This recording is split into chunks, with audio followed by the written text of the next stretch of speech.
Nous remercions le Canada et le peuple canadien. Merci. Nous allons accorder maintenant la parole à M. Bernard Pongui, le secrétaire général du mouvement citoyen Le Carton Rouge.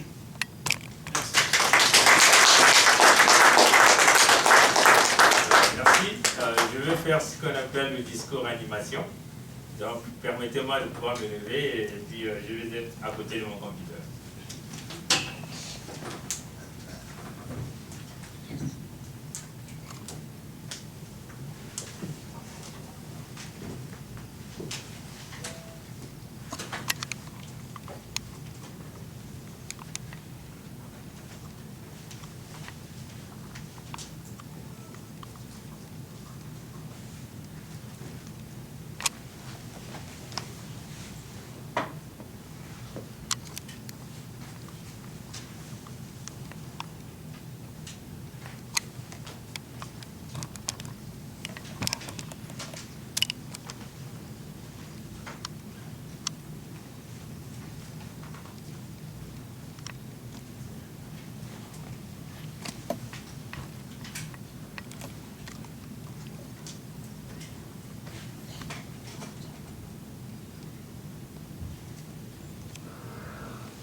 Voilà.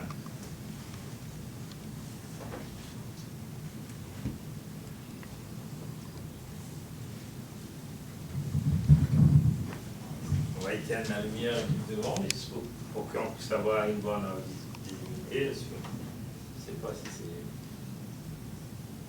Ça va.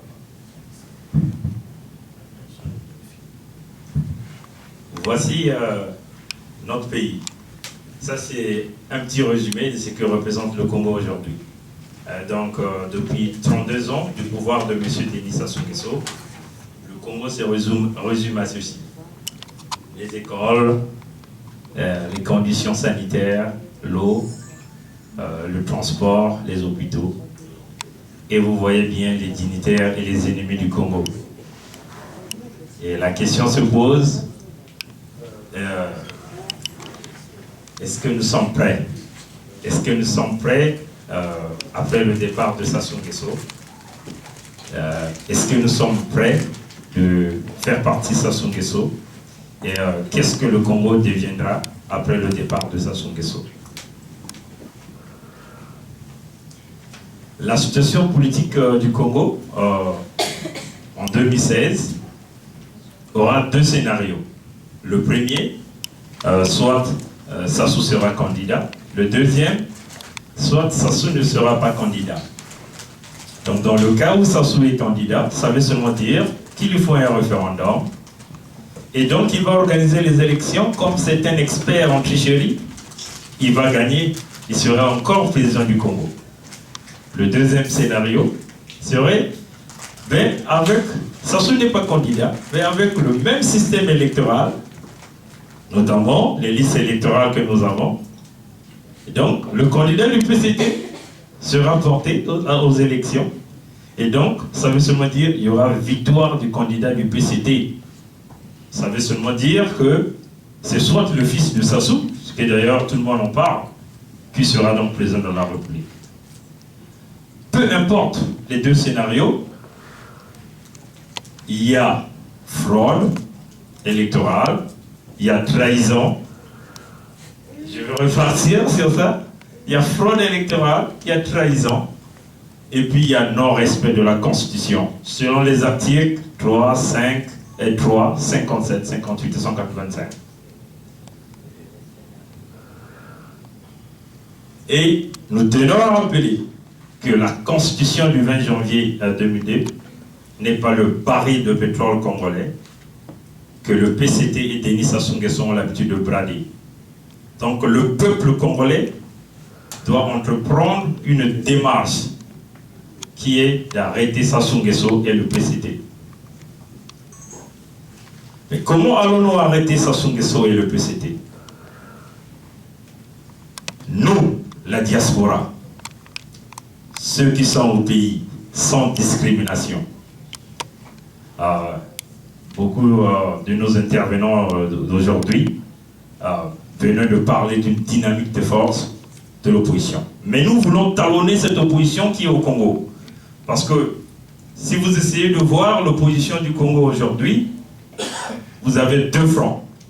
Il y a IDC, qui n'est autre que, pour ceux qui connaissent un peu la politique du Congo, de l'alliance politique qui existait entre le PCT, MCDDI et RDPS. Mais c'est seulement les acteurs ont changé dans l'IDC. Les acteurs, au lieu d'avoir Sassou Nguesso comme représentant du PCT, vous avez là Okombi Salissa. Le RDPS, au lieu d'avoir Tister, vous avez là Mabio, Mavungu, qui est là-dedans. Et le MCDDI, au lieu d'avoir Kolela Père, vous avez Kolela Fils. Donc, vous voyez bien que c'est une même alliance, mais c'est seulement les acteurs qui ont changé. Et du côté du FOCAD, vous avez la plupart des temps tous les grands ministres du régime Sassou qui sont à l'intérieur. Ben, cela ne veut pas dire que je me moque du FOCAD et de l'IDC, mais je veux seulement là de présenter un fait. Donc, nous devons faire très attention. L'opposition travaille avec son maître, qui est Denis Sassou Nguesso, qui place des acteurs comme des pions et qui sont prêts encore à déjouer les Congolais, à nous enrouler dans la farine.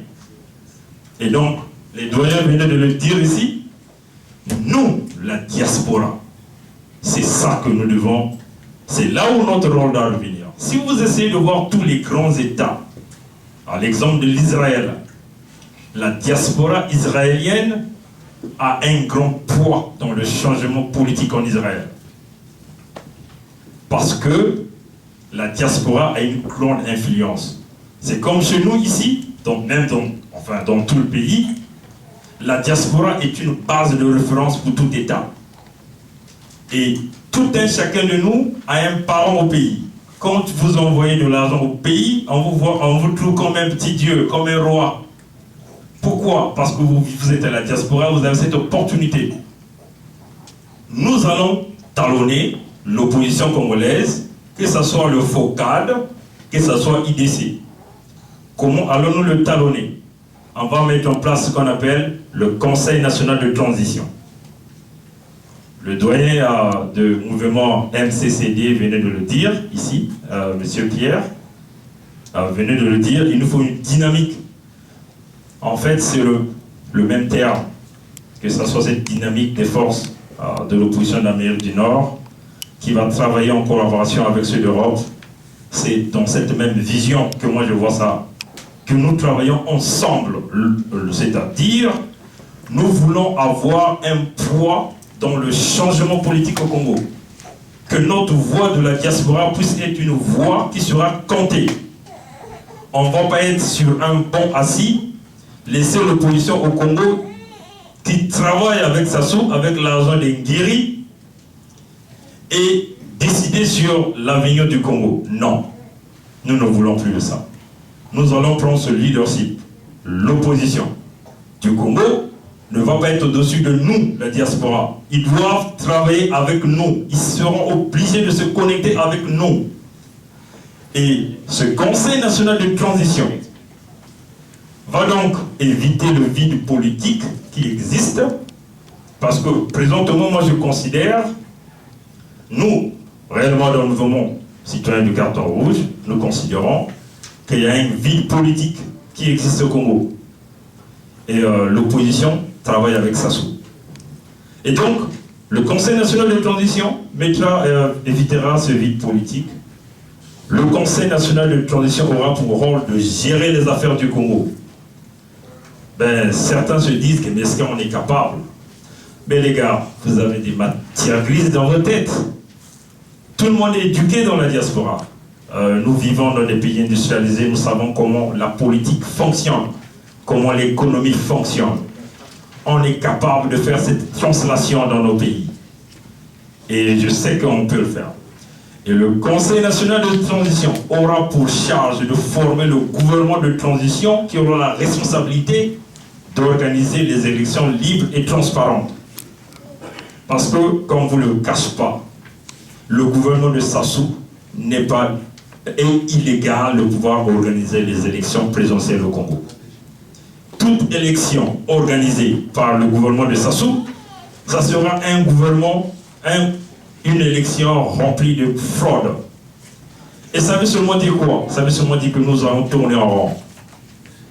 Et nous, et aussi avec le temps qui nous reste, avec les élections de 2016, nous pensons que c'est quasiment impossible pour ce gouvernement de pouvoir organiser les élections. Déjà, ils ne veulent pas revoir les listes électorales.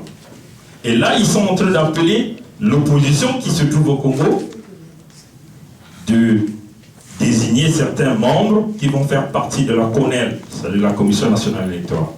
Donc ça montre déjà qu'il y a un problème. Donc, le Conseil national de transition aura la charge de mettre en place un gouvernement de transition qui aura la responsabilité d'organiser les élections libres et transparentes au Congo. Et déjà, cette idée, je souhaite que les frères des autres pays, comme la RDC, puissent suivre le modèle. Parce que c'est très important. On ne va pas se mettre dans des petits coins, faire du bruit séparé. Parce que quand on va en rang dispersé, c'est l'échec qui arrive. Que ce soit les assises nationales qui se trouvent à Paris, que ce soit des petits groupes qui se trouvent au pays. Nous voulons que tous nous soyons dans un petit groupe, rassemblés, comme venait de le dire tout le monde ici, rassemblés dans un groupe avec des matières grises, mettre en place un projet. Parce que pour qu'on nous voit de sérieux, pour que les Occidentaux ou la communauté internationale nous trouve de sérieux, ils veulent voir un projet. Vous venez avec quoi? Qu'est-ce que vous proposez? C'est ce Conseil national de transition qui va donc mettre en place ce projet, un projet bien établi, avec des groupes bien ficelés, juridiques, économiques et sociaux. Et nous allons travailler pendant un mois pour mettre ce projet-là, présenter ce projet. Et nous allons donc repartir au ministère des Affaires étrangères du Canada, aller à la Maison Blanche, aller à l'Élysée. Et les gars, je vous dis qu'ils nous prendront de sérieux. Et je vous assure que le prochain président du Congo ne sortira pas de l'opposition, déjà qui est en train de se battre contre le Congo, mais de la diaspora.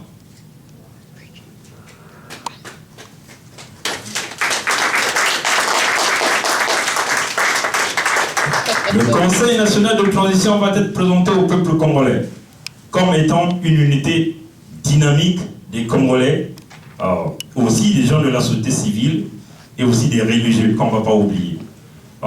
Sans discrimination, parce que c'est ça qui divise le Congo. Sans discrimination. Tous les Congolais de tous les coins.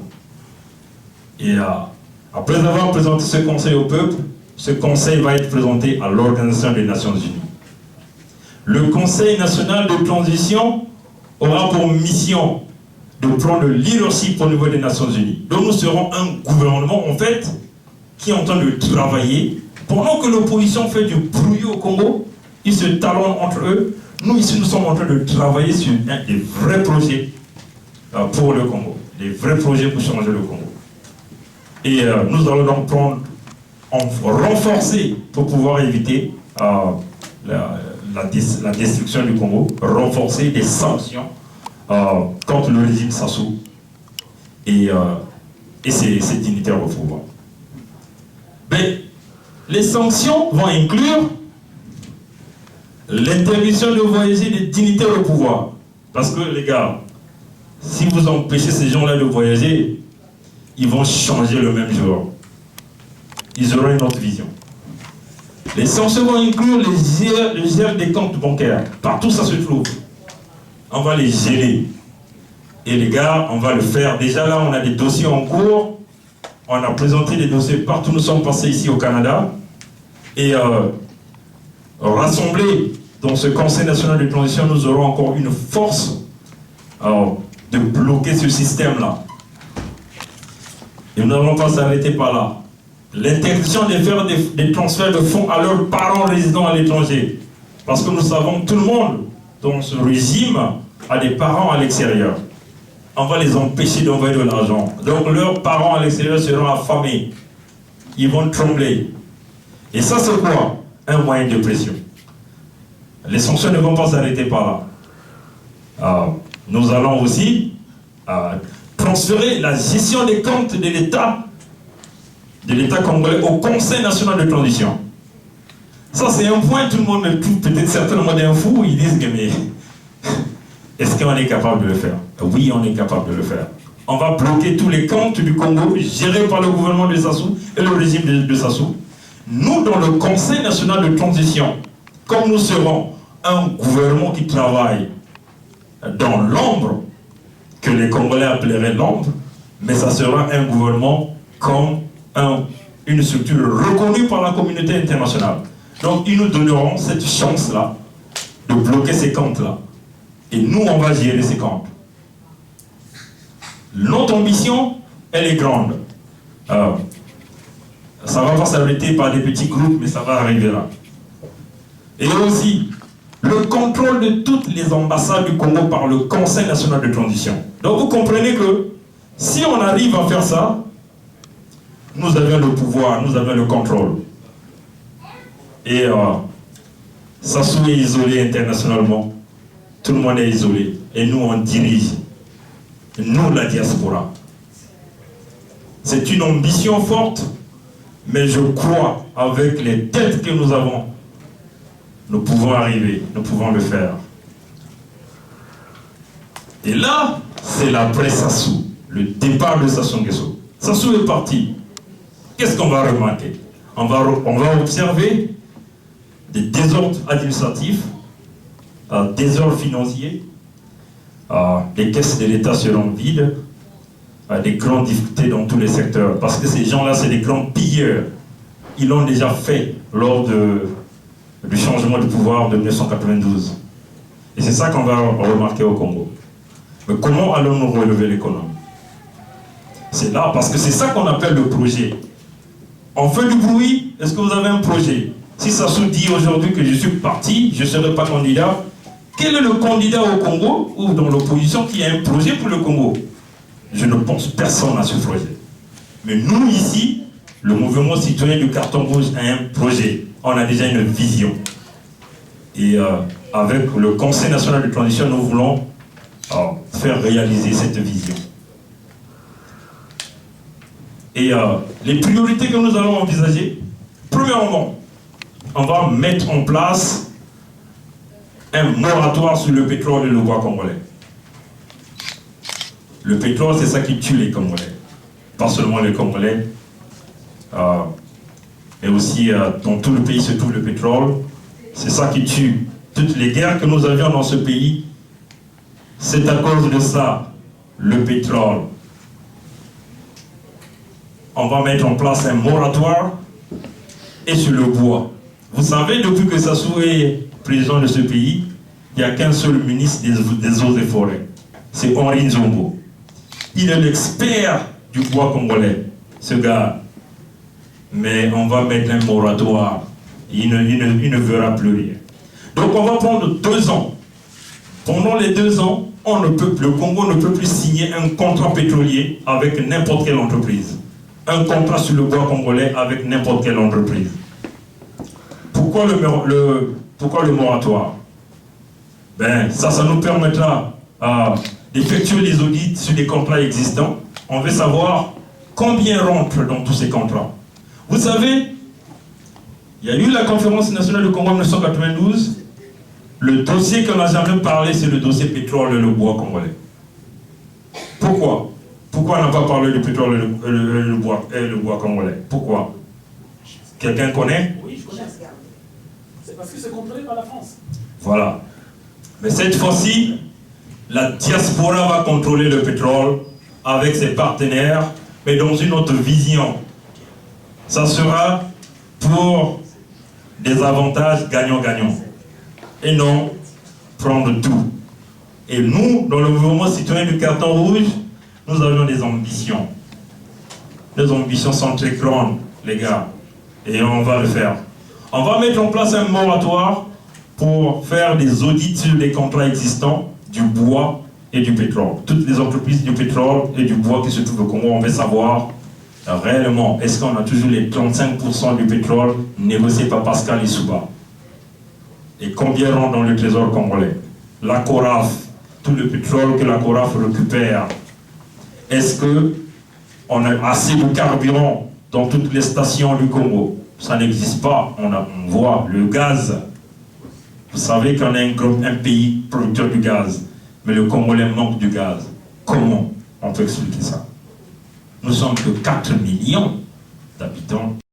On peut arriver à provisionner tout le pays avec du gaz. Le Canada le fait. Hein. Vous avez chez vous, vous êtes chauffé par du gaz. Vous savez d'où vient ce gaz? Ça vient de très loin. Des pipelines circulent partout sous la terre. Pourquoi on ne peut pas le faire dans notre pays? C'est ça le développement. Pourquoi on ne vise pas loin? Nous, dans le mouvement citoyen du Canton, on vise loin. Donnez-nous cette opportunité, vous allez voir. Oh.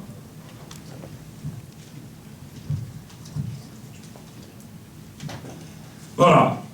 Aussi, on va mettre en place on va effectuer des audits sur les impôts des entreprises. Mais beaucoup des entreprises ne paient pas des impôts au Congo, mais tout cet argent, ça pouvait permettre d'améliorer les conditions de vie des Congolais, construire les hôpitaux, augmenter les salaires des fonctionnaires, salaires des enseignants.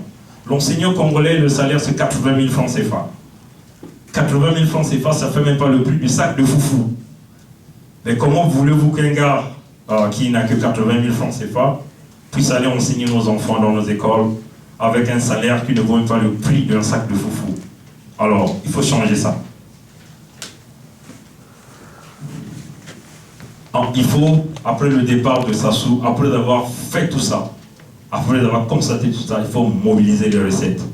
Il faut créer des espaces budgétaires solides. Faire des réformes sur les finances publiques. Parce qu'on ne sait pas d'où rentre l'argent qui rentre au Congo, ça revient d'où? Et qui reçoit cet argent? On ne sait pas. Ou on peut connaître, mais ça rentre dans la poche de quelqu'un. Non, le trésor public existe. Nous voulons que toutes ces recettes rentrent droit dans le trésor public congolais. Que tout un chacun de nous ait cette possibilité de vérifier l'information. Parce qu'on mettra en place aussi une structure de justice, d'après Sassou, parce que ça ne serait plus la justice d'aujourd'hui. Ça serait une justice qui va travailler pour la nation. En collaboration avec la police, ça ne sera plus la police de Ndengue ou de Obara, mais ça sera la police nationale. Travailler pour la justice du Congo. Vous détournez, vous êtes au cachot. Tout ce que vous avez, on va vous le retirer. C'est notre vision, ça. Et il faut qu'on le pense, parce que il y a des Congolais qui font de bruit, ne pensant seulement qu'à l'opposition qui va aller prendre le pouvoir au Congo, et ils font le bruit ici pour juste aller prendre un poste au Congo. Non. Nous, on ne voit pas comme ça. Nous, on veut diriger par le Conseil national de transition, par tous les Congolais, pas pour aller être ministre au Congo, mais pour s'impliquer dans la gestion du Congo. Et c'est pour développer le Congo. C'est ça notre vision. Donc, on fait des réformes sur les finances publiques. Comment on va arriver? On va donc créer des mécanismes qui vont fonctionner. Donc, une formation d'unité d'intègre, chargée de faire le lien entre la collection d'informations et le contrôle fiscal et le recouvrement des impôts. Vous connaissez les intègres, c'est des gens qui ne volent pas, des gens qui viennent pour travailler, des gens qui viennent pour apporter. C'est ça qu'on veut. Il y a des Congolais intègres, beaucoup de Congolais intègres. Donc, on veut le faire. On veut récupérer tout cet argent-là. L'argent qui est aujourd'hui, que le fils de Sassou a investi au Canada, ou veut investir au Canada. On veut récupérer ça. Et on va récupérer ça. Avec sa maison de 1 million de dollars, on va récupérer ça. Il faut faire le contrôle des dépenses publiques. Ces dépenses, vous le savez, avec le projet de municipalisation accélérée, vous savez combien de milliards de francs CFA sont injectés dans tous les départements. Mais à la fin, qu'est-ce qui arrive?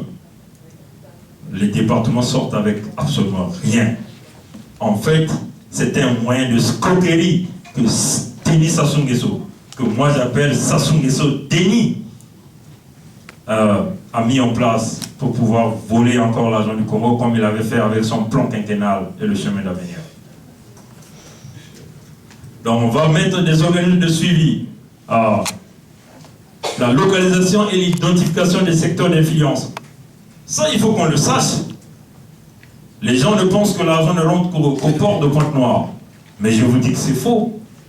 L'argent rentre partout au Congo, dans tous les moyens, au beach, dans tous les petits ports que nous avions, des ports fluviaux que nous avions tout au long du fleuve Congo. Dans les zones de frontières, l'argent rentre. Mais d'où va cet argent-là? Dans les poches des dignitaires de pouvoir. Et le pauvre citoyen est en train de piller, de souffrir, de crier. Quand tu vas à l'hôpital, on ne peut même pas te voir parce que tu n'as pas d'argent. Ça, il faut que ça change.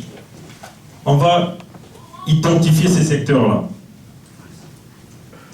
L'établissement d'une procédure de transparence, de sélection et financement de projets. Aujourd'hui, on veut donner la chance à tout Congolais qui a un projet utile, un projet qui est capable de créer des emplois pour le Congolais.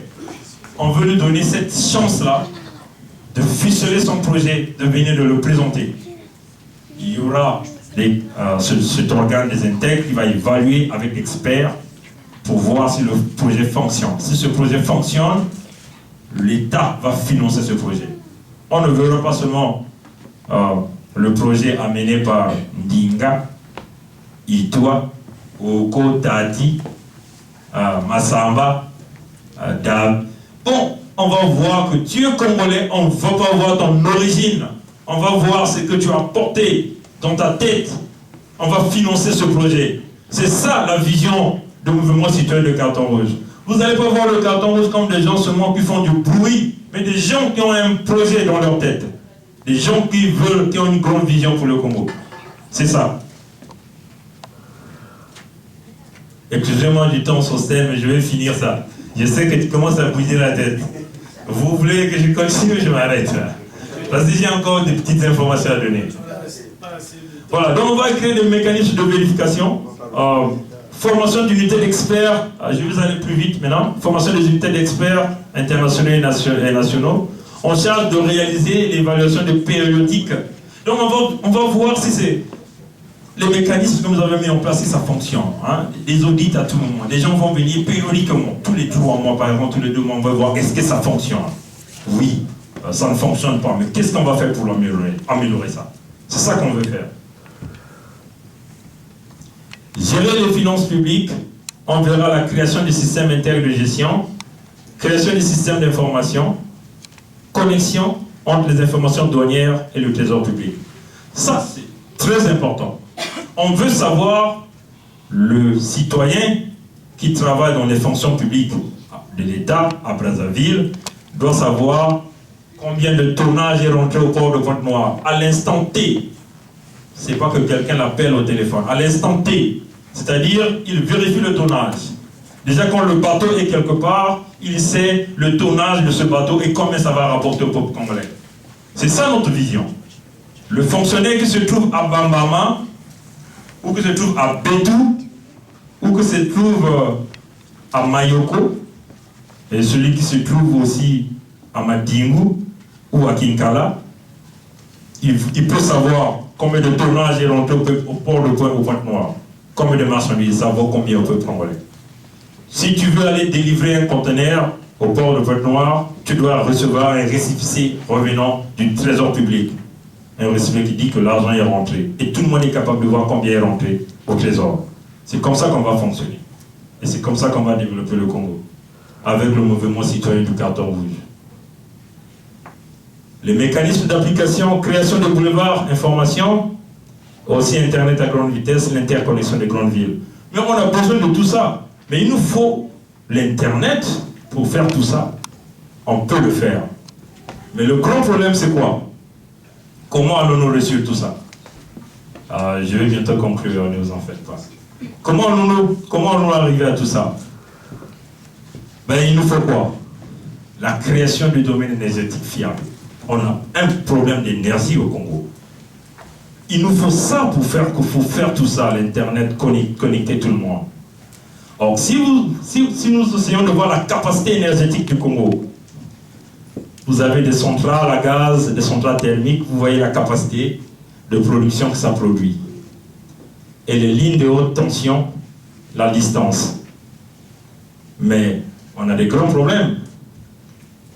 Les problèmes avec ce que nous avions aujourd'hui, c'est des défauts de maintenance, manque de gaz combustible, insuffisance de débit de fleuve quand il n'y a pas de pluie. Vous avez des problèmes de performance. Et vous avez aussi les coûts très élevés de la distribution. On peut mettre une croix sur tout ça. Mais notre proposition, nous proposons, nous, le mouvement citoyen de Carton Rouge, nous proposons, et on a des problèmes, nous avons proposé des solutions. Augmenter la capacité de production en création de centrales locales de production d'énergie avec des énergies renouvelables. C'est ça, notre action, c'est là, l'énergie renouvelable. Améliorer les réseaux locaux de transport d'énergie. Assurer l'accès universel à l'électricité. C'est ce qui manque au Congo aujourd'hui. Mais les gars, le développement du Congo partira de là, l'énergie. Notre solution à nous, le mouvement citoyen du Carton Rouge.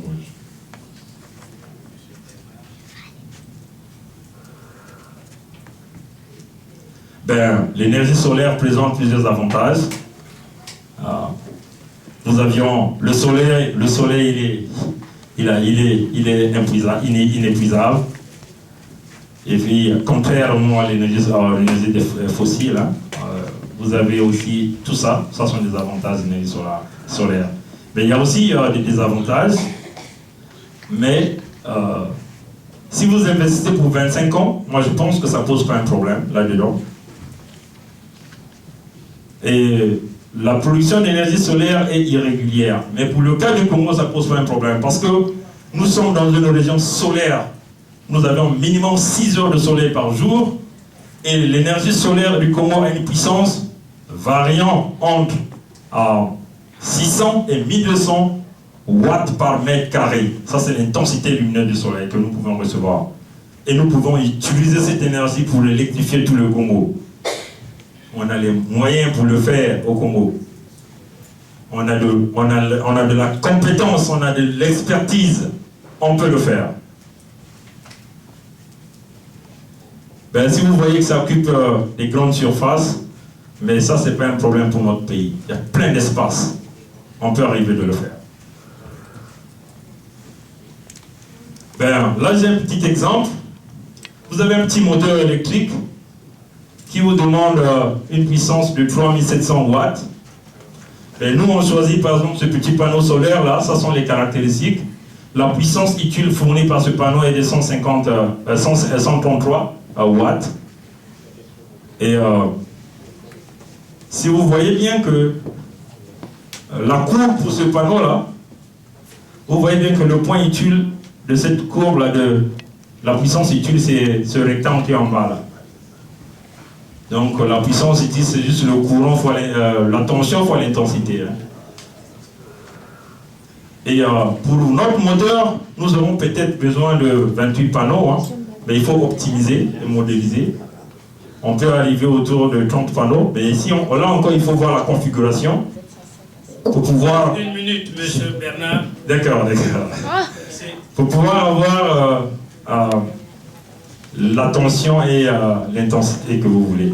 Bon, vous verrez bien que ça peut vous donner ça. Bon, je vais sauter la partie simulation, parce que ça me reste plus de temps. Ceci est très urgent pour notre pays et le temps presse. Or, nous devons nous rassembler pour le faire.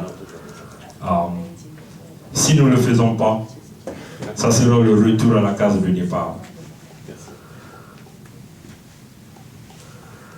C'est tout ce que j'avais. Merci beaucoup. Merci beaucoup, monsieur Bernard Pongui, SG du mouvement citoyen Le Carton Rouge.